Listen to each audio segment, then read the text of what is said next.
Bonsoir à tous.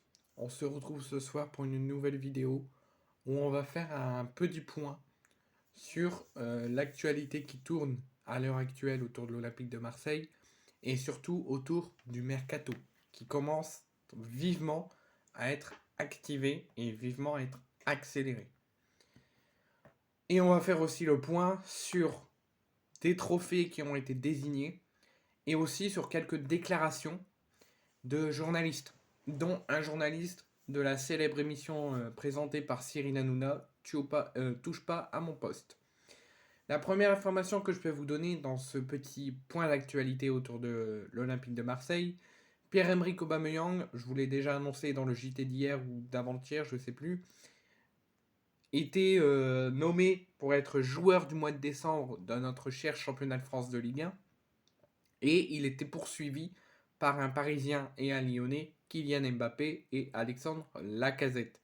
Généralement, Paris est avantagé, les rivaux de l'OM aussi, mais généralement, c'est Kylian Mbappé qui remporte souvent les trophées, et souvent en Ligue 1, que ce soit meilleur buteur, meilleur passeur, ou élu joueur du mois dans l'année, c'est souvent Kylian Mbappé.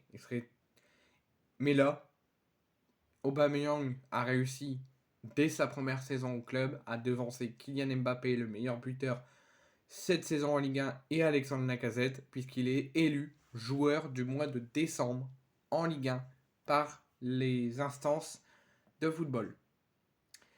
Ensuite, félicitations à lui.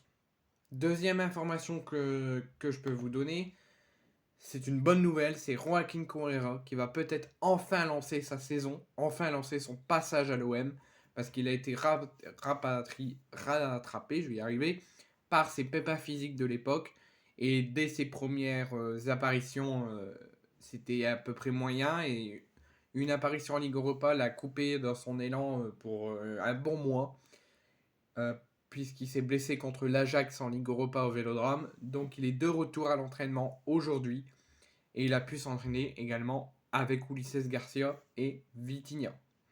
Donc Joaquin Correa, c'est officiel. Je ne sais pas s'il est encore blessé, s'il est à 100%, mais en tout cas, il est de retour à l'entraînement. C'est une très bonne nouvelle à quelques jours du match face à Rennes en Coupe de France et à une semaine, donc le week-end prochain, d'un match face à Monaco qui va être très important pour la suite de notre Ligue 1. Petit point sur une déclaration d'un journaliste d'RMC, dont je ne dirai pas le nom, pour pas que vous fassiez des rumeurs là-dessus. Il a parlé du mercato de l'Olympique de Marseille lors d'une émission sur RMC et il a dit: j'ai l'impression que actuellement le mercato d'hiver de l'OM est un marché de Rungis. Tous les jours, à un arrivage, une rumeur. Comment avoir une stabilité? Maintenant, ça suffit quoi? Alors, si je donnerais mon avis sur cette déclaration, oui, c'est vrai, il a raison, c'est un mini mercato, c'est un marché de Rungis, parce que chaque jour, il y a soit une arrivée, avec l'arrivée d'Ulises Garcia, le lendemain une rumeur, le lendemain l'arrivée de Moumbagna. Durant ce mercato, ça fait que ça. Et généralement, l'OM, ça fait que ça. Donc, et comment avoir une stabilité au club? Bah, c'est tout simplement la vente du club, changement de direction, avec des sérieux membres de la direction qui considèrent la progression au niveau du club le plus important, remplir les objectifs, faire progresser les joueurs et quand ils signent au club, les garder le plus longtemps possible pour le bien du club et le bien de leur carrière. Et ça ira mieux pour l'OM. Deuxième déclaration que j'aimerais qu'on en discute, c'est celle de Gilles Verdez, journaliste de Touche pas à mon poste, qui suit souvent Marseille et l'actualité, mais qui en parle pas souvent. Et c'est pas quelqu'un, dès qu'on va dire son nom, on va le savoir parce que c'est Touche pas à mon poste, mais je veux dire, c'est pas quelqu'un qui est dans le monde du football, qui est plus dans le monde de la politique et dans le monde du journalisme de télévision. Il a parlé sur RTL du mercato de l'OM, mais aussi de Pablo Longoria. Donc, il nous dit que selon lui, l'OM est dans un moment de néfaste à cause de Pablo Longoria.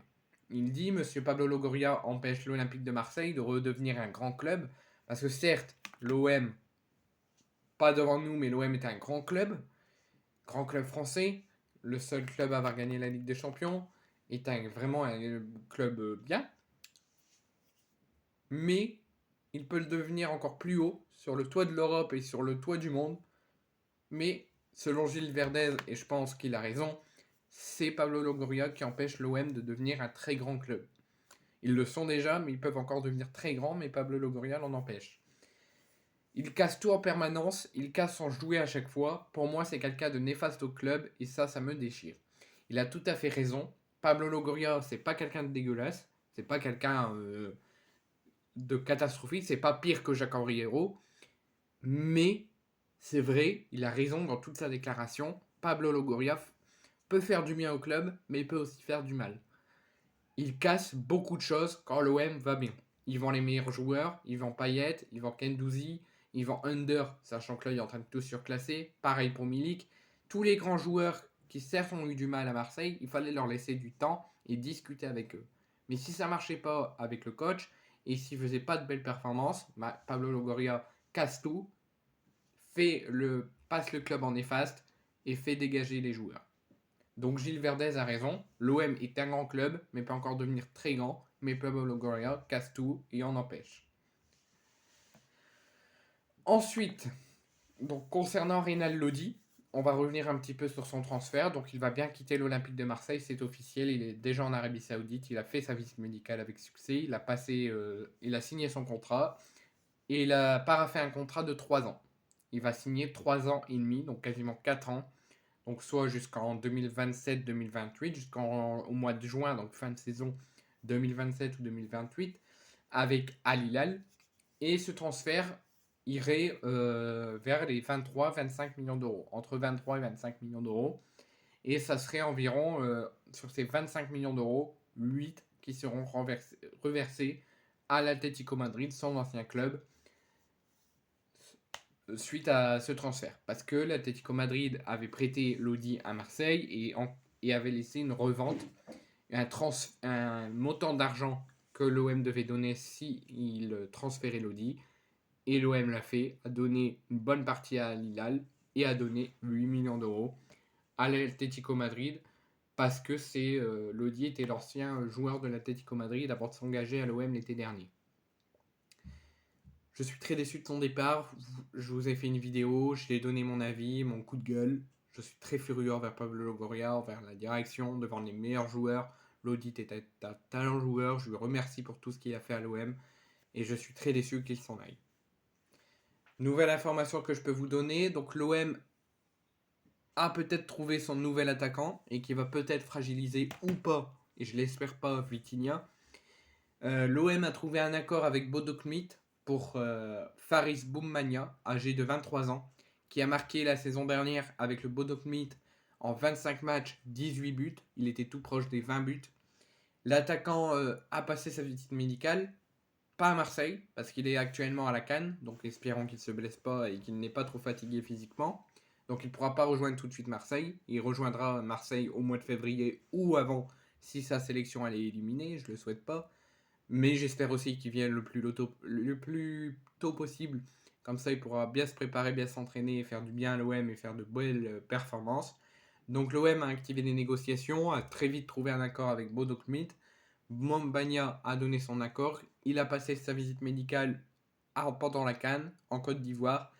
C'est passé avec succès. Les documents ont été transmis aux deux clubs et il rejoindra l'Olympique de Marseille et signera son contrat avec Pablo Longoria au retour de la CAN, donc soit avant le mois de février, avant la fin de la CAN s'ils sont éliminés, ou à partir du mois de février. Son montant sera de 8 millions d'euros et il signera, donc avec Pablo Longoria, un contrat de 4 ans et demi. Donc, qu'est-ce que Boumania avait fait avec Bodo Glimt ? Tout simplement, il a disputé 28 matchs avec Bodo Glimt pour 18 buts et 5 passes décisives. Ensuite, donc comme je vous l'ai dit, passera sa visite médicale en Côte d'Ivoire pendant la période de cette CAN. Et il rejoindra l'Olympique de Marseille après la CAN, donc soit avant la fin s'il est éliminé avec sa sélection, ou à la fin de de la CAN. Concernant Vitinha, alors Vitinha, Pablo Longoria ne parle pas de départ. Alors ça ne veut pas dire qu'un départ n'est pas à l'ordre du jour. Lors de la conférence de presse de présentation de Jean Nana, il avait signalé que Vitinha devait plus se montrer, plus être performant et montrer et réussir sa chance. Donc peut-être qu'il va le conserver jusqu'à la fin de la saison et laisser sa chance pour qu'il s'introduise dans l'équipe et qu'il fasse des louanges aux yeux de Pablo Longoria et de Gattuso. Mais si jamais l'arrivée de Boumania fragilise Vitinha et que Pablo Longoria songe vraiment à un départ, je serai très en colère également. Je serai très déçu parce que c'est un talent joueur et il va faire du bien à l'OM s'il reste le plus longtemps possible. Mais Bologne, Porto et Séville sont prêts à venir négocier, sont venus en renseignement, mais sont prêts à venir aux négociations parce qu'ils sont très intéressés par Vitinha en cas de fragilisation et en cas de départ éventuel de l'OM.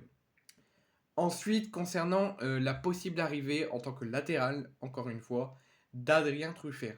Le match de dimanche en Coupe de France pourrait être concluant. Les membres de la direction devraient se rencontrer, Adrien Truffert également, donc ça devrait se faire avant ou après la rencontre. Donc Adrien Truffert, ce dossier pourrait se conclure d'ici lundi, donc après le match. L'OM voudrait le recruter absolument, ne le lâche pas, n'abandonne pas le dossier, malgré la résilience de Rennes. Mais l'OM ne compterait pas mettre plus de 18 millions d'euros pour recruter les services d'Adrien Truffert. Ne veut pas dépasser 18 millions d'euros. Et Rennes, par contre, veulent beaucoup plus, veulent pas en dessous de 25 millions d'euros pour laisser Adrien Truffert s'engager à l'OM. Donc, affaire à suivre toujours. Les jours et les heures qui vont suivre vont être concluantes et vont être décisives. Et on devrait sans doute avoir la suite de cette affaire, peut-être la fin de cette affaire, la fin de cette rumeur d'Adrien Truffert, à la suite du match de Rennes contre Marseille à Rennes, Roisson Park, dimanche en Coupe de France. Nouvelle information que je peux vous donner, toujours sur une possible arrivée, sur Saïd Benrahma, l'Algérien de West Ham. L'OM donc est revenu au renseignement, a reproposé une deuxième offre. La première avait été refusée pas par le joueur mais par le club. Donc c'est en cours. Les négociations sont en cours pour l'arrivée de Benrahma. Est-ce que ça va se faire, est-ce que ça ne va pas se faire? Je ne sais pas. Les négociations sont en cours. 2 offres ont été proposées, une refusée et une en cours de rejet ou d'acceptation. Donc on verra dans les heures et dans les jours qui viennent. Ce sera comme Adrien Truffert. Les jours, les heures vont être décisives. Ensuite, le mercato de l'OM est très très très loin d'être terminé. L'OM, qui a déjà fait 3 recrues, avec Jean Nana, Ulisses Garcia et sans doute Moubmania, l'OM chercherait encore un latéral gauche, suite au départ de Lodi, et un élément à vocation offensive. Donc devrait songer à faire au moins 5 à 6 recrues. Donc le mercato qui se termine dans une semaine et demie, le 31 janvier, même s'il reste très peu de temps, l'OM n'abandonne rien et l'OM songe toujours à recruter.